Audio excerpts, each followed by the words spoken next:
Hello. We finally had a hiking trip to Lieng Nung waterfall after more than 2 weeks of studying. I was looking forward to this trip. I had prepared everything: water bottle, pants, and a jacket. Just thinking about the trip makes me excited.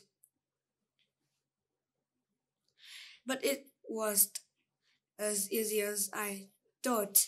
We need to go through the jungle and walk through a stream.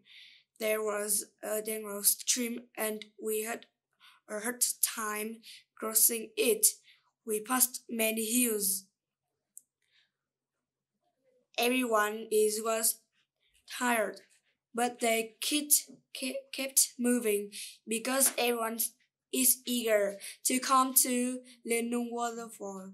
The hardest part of the trip was the landslide. Even though there were stars, I still thought just it.